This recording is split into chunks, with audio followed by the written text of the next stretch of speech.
ಇನ್ನು ಬೆಂಗಳೂರು ದಕ್ಷಿಣ ಕ್ಷೇತ್ರದ BJP ticket ಕೈತಪ್ಪಿರುವಂತಹ ಹಿನ್ನೆಲೆಯಲ್ಲಿ ರಾಜ್ಯ ಬಿಜೆಪಿ ಘಟಕದ ಉಪಾಧ್ಯಕ್ಷರಾಗಿ ತೇಜಸ್ವಿನಿ ಅವರನ್ನು ನೇಮಕ ಮಾಡಲಾಗಿದೆ. ಇದು ಬೆಂಗಳೂರು ದಕ್ಷಿಣ ಲೋಕಸಭಾ ಕ್ಷೇತ್ರದ ಬಿಜೆಪಿಯ ಟಿಕೆಟ್ ಕೈತಪ್ಪಿತ್ತು ತೇಜಸ್ವಿನಿ ಅವರಿಗೆ. ಈ ಕಾರಣಕ್ಕಾಗಿ ರಾಜ್ಯ ಬಿಜೆಪಿ ಘಟಕದ ಉಪಾಧ್ಯಕ್ಷರಾಗಿ ಅವರನ್ನು ಆಯ್ಕೆ ಮಾಡಲಾಗಿದೆ. ತೇಜಸ್ವಿನಿ ದಿವಂಗತ ಎಚ್.ಎನ್. ಅನಂತಕುಮಾರ್ ಅವರ ಪತ್ನಿ. ನೇಮಕಾತಿ ಬಗ್ಗೆ ಬಿಜೆಪಿ ರಾಜ್ಯಾಧ್ಯಕ್ಷ ಯಡಿಯೂರಪ್ಪ ಟ್ವೀಟ್ ಅನ್ನು ಮಾಡಿದ್ದಾರೆ. ಇಲ್ಲಿ ಬಿಜೆಪಿ ದಕ್ಷಿಣ ಲೋಕಸಭಾ ಕ್ಷೇತ್ರದಲ್ಲಿ ಬಿಜೆಪಿ ಅಭ್ಯರ್ಥಿ ಆಗ್ತಾರೆ ತೇಜಸ್ವಿನಿ ಅನಂತಕುಮಾರ್ ಅವರು ಅನ್ನುವಂಥ ಮಾತಿತ್ತು. ಆದರೆ ತೇಜಸ್ವಿನಿ ಅವರಿಗೆ ಟಿಕೆಟ್ ಕೈತಪ್ಪಿತ್ತು. ಇದಾದ ಬಳಿಕ ಅಸಮಾಧಾನವನ್ನು ಹೊರಹಾಕದೇ ಇದ್ರೂ ಕೂಡ ಎಲ್ಲ ಒಂದು ಕಡೆ ಬಿಜೆಪಿನಲ್ಲಿ ಭಯ ಇತ್ತು, ಏನಾದರೂ ಆಗಿಬಿಡುತ್ತಾ ಅಥವಾ ಭಿನ್ನಮತ ಏನಾದರೂ ಉಂಟಾಗುತ್ತಾ ಅಂತ ಹೇಳಿ.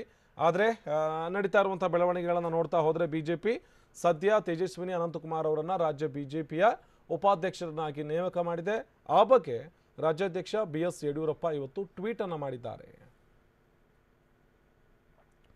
ಇನ್ನು ಯಡಿಯೂರಪ್ಪ ಅವರು ಟ್ವೀಟ್ ಮಾಡುವ ಮೂಲಕವಾಗಿ ಇವತ್ತು ನಾನು ತೇಜಸ್ವಿನಿ ಅನಂತಕುಮಾರ್ ಅವರನ್ನು ಬಿಜೆಪಿಯ ರಾಜ್ಯ ಉಪಾಧ್ಯಕ್ಷರಾಗಿ ನೇಮಕ ಮಾಡೋದಕ್ಕೆ ಹರ್ಷಿತನಾಗಿದ್ದೇನೆ ಎನ್ನುವಂಥ ವಿಚಾರವನ್ನು ಬರೆದು ಅವರು ಟ್ವೀಟ್ ಅನ್ನು ಮಾಡಿದ್ದಾರೆ. ತೇಜಸ್ವಿನಿ ಅನಂತಕುಮಾರ್ ಅವರಿಗೆ ಟಿಕೆಟ್ ಕೈ ತಪ್ಪಿತ್ತು.